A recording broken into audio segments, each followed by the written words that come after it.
यीशु मसीह के नाम से आप सब शुभ संदेश की दर्शकों को फिर से मैं स्वागत करती हूँ, धन्यवाद करती हूँ। आप सब लोग को घरों में मिलने के लिए, वचन बोलने के लिए ये अवसर मिला, उसके लिए यीशु मसीह को धन्यवाद करती हूँ। और आप सब की प्रोत्साहन के लिए भी मैं फिर से धन्यवाद करती हूँ। चलिए आज का कार्यक्रम हम शुरू करेंगे और वचन में कुछ नई नई बातों को सीखेंगे, आत्मिक उन्नति करेंगे और यीशु मसीह के जय के उत्सव में लगातार आगे बढ़ेंगे। छोटी सी प्रार्थना के साथ हम शुरुआत करेंगे। हे प्रभु, हम धन्यवाद करते हैं इस वचन को जब हम पढ़ रहे प्रभु, भजन संहिता 19 और 18 में लिखा है, तेरे वचन से अद्भुत बात देखने के लिए मेरी मन की आंखें, आत्मिक आंखें, हृदय की आंखें, समझ की आंखें, विवेक की आंखें, ज्ञान की आंखें खोलिए प्रभु। लगातार हम आपकी महिमा करते रहेंगे और प्रभु हम जयवंत जीवन यीशु मसीह के द्वारा बिताते रहेंगे और आपकी महिमा करते रहेंगे, यीशु मसीह के नाम से आमीन, आमीन, आमीन। चलिए आज मैंने जो शीर्षक लिया है उसमें लिखा है कैसे हम परमेश्वर से पूछताछ करेंगे। जैसे आपको पता है हम लोग कहीं यात्रा करना है, ट्रैवल करना है तो हम क्या करते हैं, इंक्वायर करते हैं। इंक्वायरी जैसे बड़े बड़े रेल स्टेशन में या एयरपोर्ट्स में, मतलब बड़ी बड़ी संस्थाओं में एक ऐसे काउंटर होता है, बड़ा बड़ा लिखा होता है इंक्वायरी, पूछताछ। तो क्या करते हैं, उसकी जो यात्रा की जो पूरा इंफॉर्मेशन जो है हम उससे ले लेते हैं और उसी प्रकार से हम प्लानिंग करते हैं, टिकट बुक्स करते हैं, वगैरह वगैरह करते हैं ताकि हमारी यात्रा सुखदायी रहे और निश्चिंत रहे और सुरक्षित रहे। ये इसलिए हम सब ये पूछताछ करते हैं। ऐसे कोई भी काम करते हैं जो हमारे लिए दुनिया की ओर से कुछ बड़ी सी इवेंट करते हैं तो बहुत सारे हम पहले पूछताछ करेंगे, उनके बारे में अच्छा सा हम समझेंगे, फिर उसी कार्यक्रम को करने का प्रयास करेंगे। तो हम क्यों ना हम परमेश्वर से हर एक दिन शुरुआत से पहले, प्रभु मैं आपसे पूछताछ करना चाहते हैं, आज आपका क्या मकसद है, आज आपका क्या इच्छा है, क्या आप पूछते हैं? अगर अभी तक पूछना नहीं होता है तो आज से आप ये वचन सुनने के बाद आप ज़रूर पूछिए। आप बोल सकते हैं ये क्या बोल रहे हैं, हमारे पास इतना टाइम नहीं होता है, हम भाग दौड़ करते हैं, ये करते हैं, वो करते हैं, बच्चों को देखते हैं, फलाना करते हैं। हाँ ज़रूर है, ये सब भी करना है, लेकिन वो सब करने के लिए आपके जीवन में एक क्लैरिटी चाहिए। यानी कि मतलब क्या है कि कन्फ्यूजन नहीं रहना है, उसमें क्या चाहिए, आपको क्लैरिटी चाहिए। मतलब ये चीज़ आपका माइंड में, जैसे मैं एक उदाहरण देती हूँ, अगर मैं शॉप में कुछ खरीदना है या शॉपिंग जा रही हूँ तो मेरा माइंड में पहले से ही मैंने प्लानिंग करके रखा है, ये चीज़ खरीदना, यहाँ खरीदना, पूरा ऐसे एक तैयारी के साथ मैं जाती हूँ तो मेरा ज़्यादा टाइम वेस्ट नहीं होगा और इधर उधर ढूंढना, बहुत सारे अननेसेसरी कोई भी चीज़ व्यर्थ नहीं होगा, ना पैसा, ना समय, ना ये व्यर्थ नहीं होगा। सीधा मैं जाना और उसी चीज़ को लेना और वापस आना। इस तरह से हम दुनिया की चीज़ों में कई बार हम प्लानिंग करते हैं, पूछताछ करते हैं। हम अपने जीवन के लिए भी ऐसे ही करना है, अपने परिवार के लिए भी ऐसे ही करना है, हमारी सेवकाई के लिए भी ऐसे ही करना है। तभी हमको एक क्लैरिटी के साथ सब कुछ कर सकते हैं। चलिए हम वचन में देखते हैं, रेबेका ने उत्पत्ति की किताब 25 और 23 पद में, मैं सारा खोल के नहीं पढ़ सकती हूँ लेकिन आप ज़रूर नोट करके ज़रूर पढ़िएगा किस तरह से जो रेबेका है उसने उत्पत्ति 25 और 23 में परमेश्वर से पूछताछ किया। और कौन परमेश्वर से पूछताछ करते हैं? जो उसके साथ रिश्ता बना के रखा है, वही जो संबंध बना के रखा है, वही परमेश्वर से पूछताछ करता है। और ये पूछताछ करने से क्या फ़ायदा होगा? कोई भी आजकल हम बिना फ़ायदा का कोई चीज़ करना नहीं चाहते हैं ना, तो ऐसे इस पूछताछ करने से परमेश्वर से क्या फ़ायदा होगा? यही फ़ायदा होगा कि हम शत्रु की जो जाल बिछाता है उससे हम बच जाते हैं, शत्रु का जो फंदा है उससे हम बच जाते हैं, उसका ट्रैप से हम बच जाते हैं। जैसे आपको पता है, जब यीशु मसीह एक बेबी जैसे जब पैदा हुआ था, यूसुफ को परी ने बताया ये इस समय यहाँ पे रहना तुम्हारे लिए सुरक्षित नहीं है, तुम जाओ इज़राइल को छोड़ के दूसरा बॉर्डर पार करके उस देश में चले जाओ, और जब तक मैं नहीं बताऊंगा तब तक तुम वही रहना। ऐसे करके बताते हैं 3.5 साल मिस्र देश में उस छोटा सा बेबी को लेके यूसुफ और मरियम वही रहा। दोबारा से बोला, अब जिसको वो बच्चा को मारने के लिए कह रहे थे वो राजा मर गया, अब तुम वापस आ सकते हो, तब वाकई वो वापस। इस तरह से परमेश्वर से हम लगातार संबंध रखने से, लगातार पूछताछ करने से,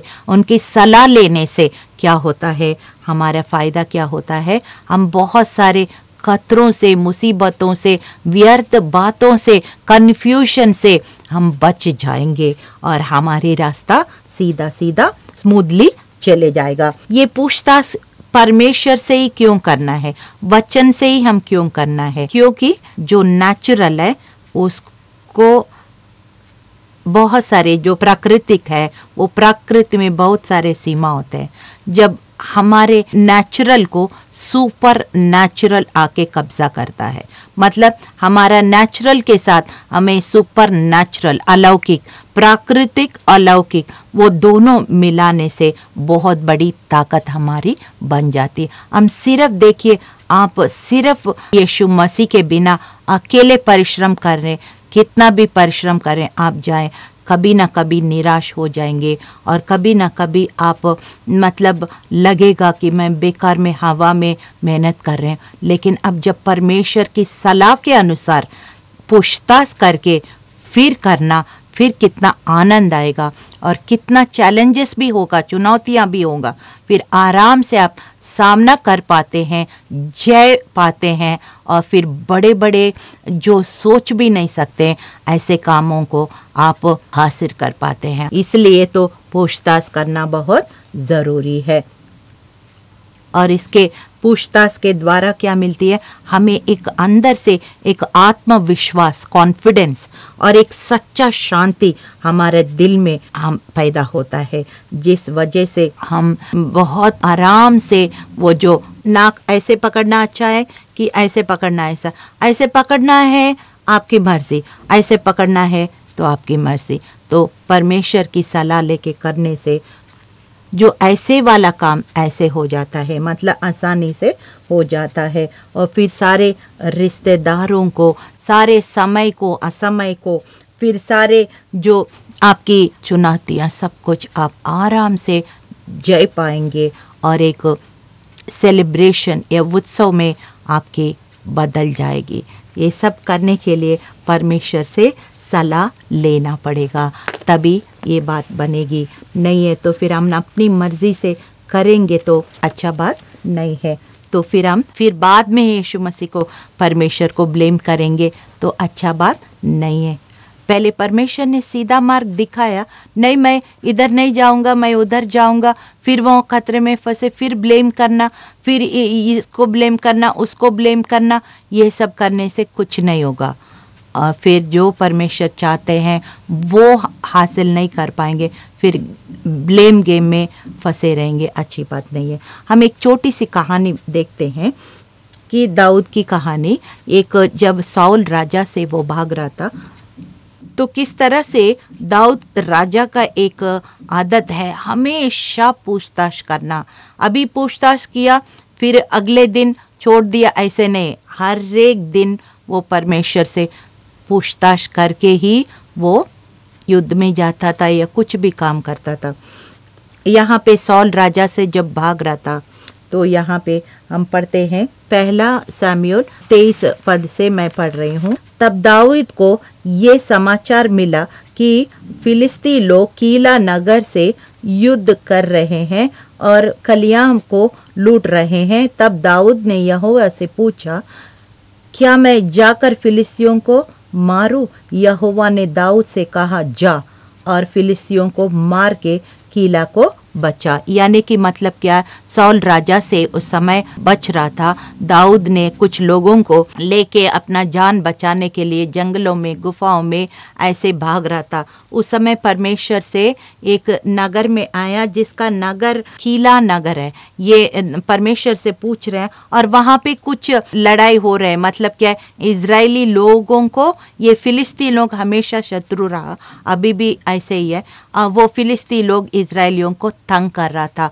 तो परमेश्वर से दाऊद पूछ रहे, क्या मैं इनसे, इजरायली लोग को फिलिस्तियों से बचाऊं? आप मुझे वो शत्रु को ऊपर जय दोगा?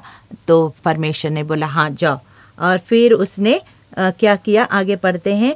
क्या मैं जाकर फिलिस्तियों को मारूं? यहोवा ने दाऊद से कहा, जा फिलिस्तियों को मार के कीला को बचा। कीला मतलब एक नगर है, और जो नगर में जितने लोग रहते हैं उनको इजरायली लोग हैं वो लोग भी, और उनको फिलिस्ती लोग आके बहुत तंग करते रहते थे।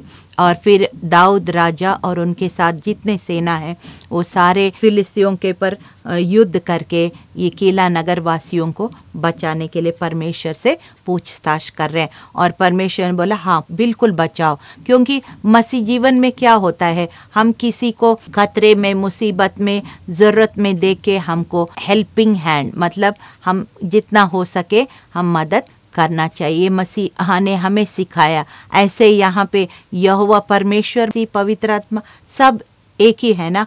तो उस समय यहोवा परमेश्वर दाऊद के समय में वो भी ऐसे ही देखे अपने लोग वो फिलिस्तियों के द्वारा सताए जा रहे, तो दाऊद उसने मदद करने गया और फिर उसने परमेश्वर से पूछताछ किया।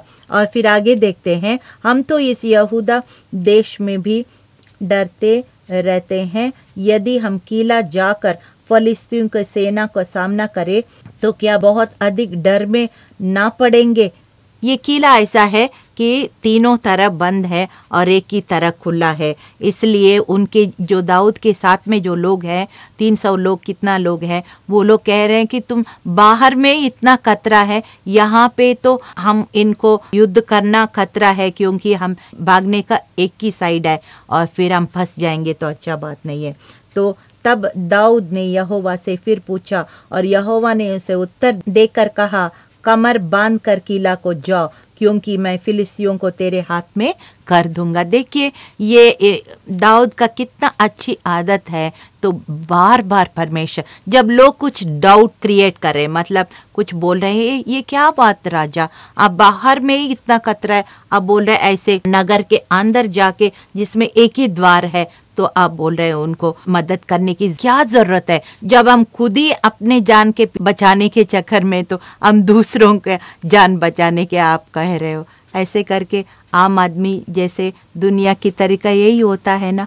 कई बार मसीहत में हम दुनिया की तरह अपना नहीं सकते, वचन के अनुसार अपना तबीयत को बनाना पड़ता है। इसलिए परमेश्वर से फिर दाऊद ने पूछा, तभी पूछना है जब हमारे दिल में डाउट आता है, बार बार परमेश्वर से पूछना।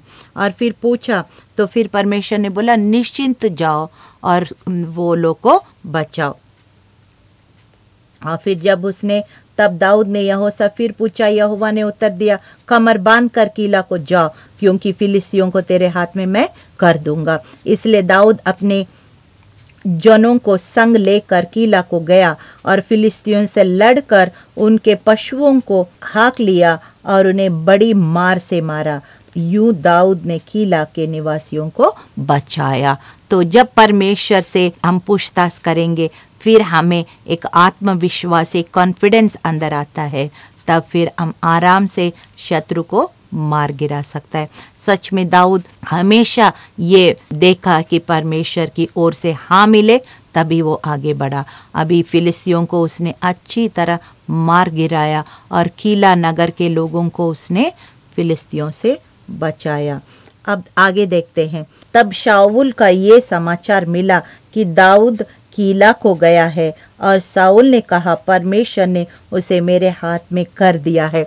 देखिए साउल, अभी आपको बैकग्राउंड आपको पता है, साउल राजा अपनी सेना के साथ ये दाऊद को मारने के लिए पीछा कर रहे हैं। और अभी इस समय तक ये जो युद्ध लड़ लिया, फिलिस्तियों को मार के किला नगर वासियों को बचाया, ये सारे समाचार सौल राजा तक पहुंच गया। तो उसने क्या कह रहे हैं कि अब ये मेरे हाथ में आ गया है, अब मेरा हाथ में आ गया है, क्योंकि बहुत नज़दीक होगा जहाँ सौल राजा था और वो दाऊद जहाँ किला नगर में, शायद उसका ज़्यादा दूर नहीं होगा। इसलिए पहले से कि शाऊल राजा कह रहे हैं, जैसे समाचार सुना कि दाऊद बहुत पास में आ गया और ऐसे नगर में आया बिल्कुल जिसमें एक ही द्वार है, वो क्या कह रहे हैं, परमेश्वर ने उसको मेरे हाथ में कर दिया है, वो तो फाटक और भेड़े वाले नगर में घुसकर बंद हो गया है। ये इसमें आपको क्या लगता है? आपको शैतान बोल रहे होंगे मैं तुम्हें ऐसे कर दूंगा, ऐसे कर दूंगा। बहुत सारे शत्रु आपके परिस्थिति के देख के, आपके कमजोरी के देख के बहुत सारे सोच विचार कर रहे होंगे, लेकिन आज आपको मैं भविष्यवाणी करती हूँ, कोई भी षड्यंत्र शत्रु ने रचा हो वो पूरा विफल हो जाएगा। यीशु के नाम से विफल हो जाएगा। सेनाओं का यहोवा का यही वाणी है। यहाँ पे सौल क्या बता रहे कि वो तो ऐसे नगर में आ गया है जिसमें एक ही द्वार है, अब परमेश्वर ने दाऊद को मेरे हाथ में कर दिया है, कह रहे। लेकिन ऐसे होगा? बिल्कुल नहीं होगा, बिल्कुल नहीं होगा। आपके साथ भी जो शत्रु सोच रहे वो कभी नहीं होगा। तब शाऊल ने अपनी सारी सेना को लड़ाई के लिए बुलवाया कि किला को जाकर दाऊद के और इन जनों को घर ले। तब दाऊद ने जान लिया कि सौल मेरी हानि के युक्ति कर रहा है, इसलिए उसने याजक से कहा कि एपोद को निकट ले आओ।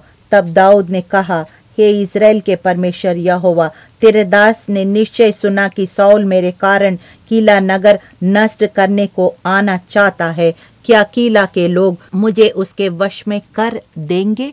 देखिए, दाऊद का एक बहुत बड़ा अच्छी गुण है, जो अच्छा गुण है कि वो बार बार इस पासेज को मैंने इसलिए लिया, किस तरह से दाऊद बार बार परमेश्वर की पूछताछ कर रहे हैं, और पूछताछ करने के वजह उसका रास्ता बिल्कुल स्मूथली जा रहे, नहीं तो ये कब मर चुके होते।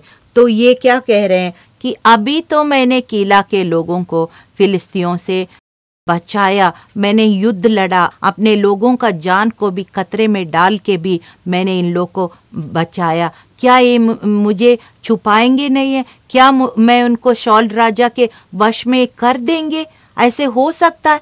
देखिए, आपको किसी ने भलाई किया तो आप उनसे क्या उम्मीद करेंगे? वो भी आपको भलाई वापस करेंगे, लेकिन दुनिया की रीति कई बार ऐसे नहीं होता है। इसलिए हमको पूछताछ करना ज़रूरी है, क्योंकि हम सीधे होंगे लेकिन सारे सीधे नहीं होंगे और सबका सोच नहीं होंगे। इसलिए हमेशा परमेश्वर की पूछताछ करते रहेंगे, हम कभी गलत नहीं हो सकता। यहाँ पे दाऊद ने सोचा, ये तो अभी ये लोग को मैंने इतना मदद किया, ये लोग मुझे वापस मदद करेंगे, लेकिन परमेश्वर ने बोला वो नहीं तुझे मदद करेंगे, वो सौल राजा को तुम्हें पकड़ा देंगे। सोचिए कितना खतरा था।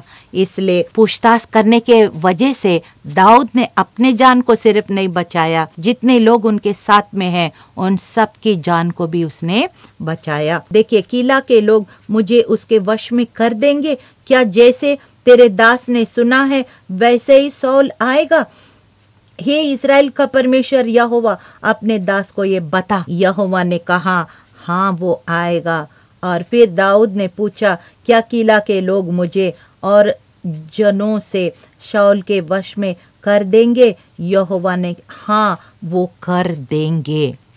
देखिए, कितना आपको आश्चर्य नहीं लग रहा है? मुझे तो ये जब पहली बार पढ़ रहे बहुत आश्चर्य लगा। कई बार हम ऐसे ही अपने सोच का, अपने इमोशंस, अपना जाके दूसरों को मदद करते हैं, लेकिन जब हमें वो पता नहीं है उनका कैसे बदल जाएंगे। इंसान कभी भी बदल सकता है, एक ही परमेश्वर है जो कभी नहीं बदलता। इसलिए हमारी ज़्यादा से ज़्यादा ध्यान परमेश्वर के वचनों पर, उनके बातों पर होने से ज़्यादा हमें फ़ायदा है। यहाँ पे साउल राजा, वो कीला के लोग साउल राजा को पकड़ा देंगे करके परमेश्वर ने दाऊद से कहा ना।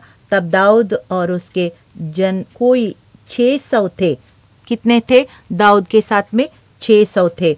कीला से निकल गए और इधर उधर जहाँ कहीं जा सके वहाँ गए, क्योंकि वहाँ उस समय बहुत कम था और वो इमीडिएट एक्शन लेना, तुरंत एक्शन लेना ज़रूरी था। इसलिए 600 लोग और दाऊद एक कुछ ही क्षणों में जहाँ जगह मिला, जहाँ मतलब जिधर चाहे इधर उधर कहीं भी ऐसे कुछ सेकंडों में वो ऐसे भाग गया। और फिर क्या हुआ देखिए, कई बार हम ऐसे एक्शन लेने की ज़रूरत पड़ती है। तब कैसे एक्शन लेंगे? क्योंकि हमें पहले से पता है, तभी एक्शन लेंगे। नहीं तो हम आराम से रहेंगे, शत्रु आके वहाँ पे कब्जा कर लेगा। फिर क्या होता?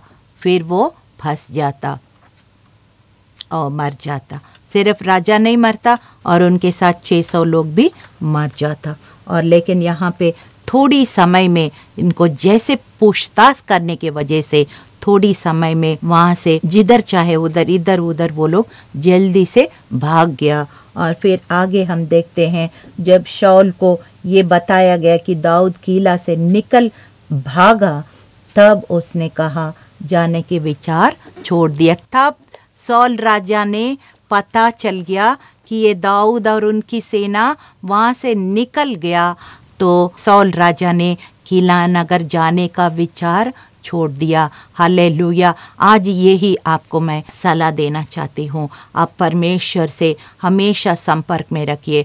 परमेश्वर के साथ, वचन के साथ, संगति के साथ, प्रार्थना के साथ जो हथियार हमें दिया है ना, 2 कोरिन्थियों 10 अध्याय 3 और 5 में लिखा है, जो हथियार हमें परमेश्वर ने दिया वो शारीरिक नहीं है वरन आत्मिक है, जो शैतान की गढ़ों को ढा देता है। क्या हथियार दिया? प्रार्थना सबसे बड़ी हथियार है, वचन सबसे बड़ी 2-धारी तलवार है, संगति है और चर्च जाना है और फिर आराधना है। ये सारी बातों को हम लगातार करते रहेंगे और प्रतिदिन परमेश्वर से पूछताछ करेंगे, उनका दिल को जानेंगे और उनसे सलाह लेंगे।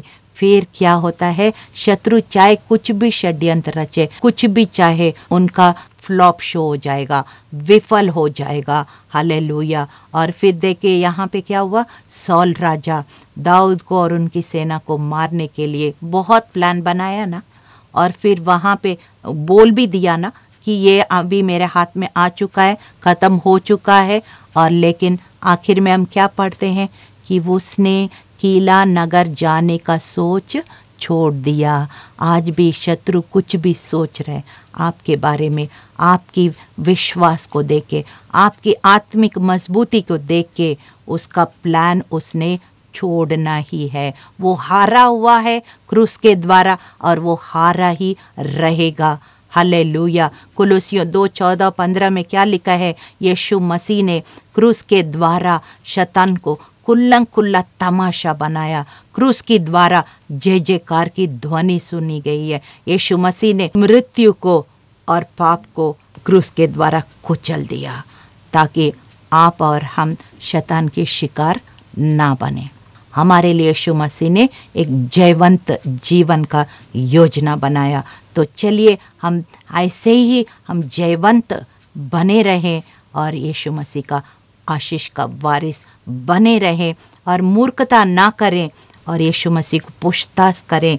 और जैसे आखिरी में एक वचन है कि 1 शमूएल 30:8 में उसमें लिखा है कि दाऊद ने जब जब परमेश्वर को पूछताछ किया, कभी कुछ नुकसान हुआ भी तो ये उसमें लिखा ही रिकवर्ड ऑल, मतलब जो भी शैतान ने चोरी किया वो उसको सब कुछ वापस ले लिया। इसी तरह से हम शैतान को कुछ भी मौका ना दें और फिर हम हमेशा जय के उत्सव में बने रहें। चलिए प्रार्थना करते हैं।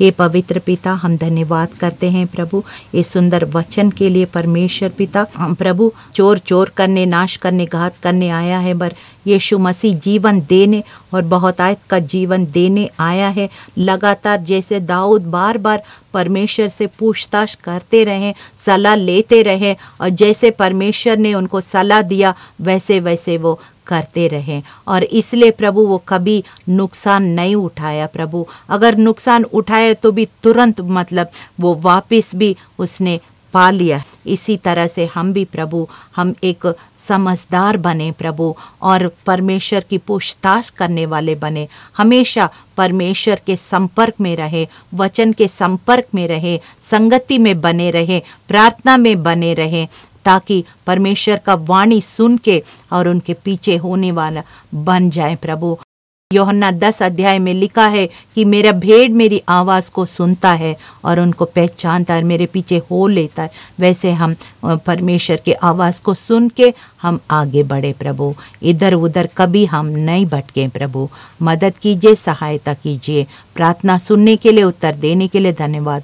आदर महिमा आपको देते हैं। हम घटे आप बढ़े, यीशु मसीह के जीवित और सामर्थ्य नाम में इस प्रार्थना को हम मांगते। सुनिए, ग्रहण कीजिए। आमीन आमीन।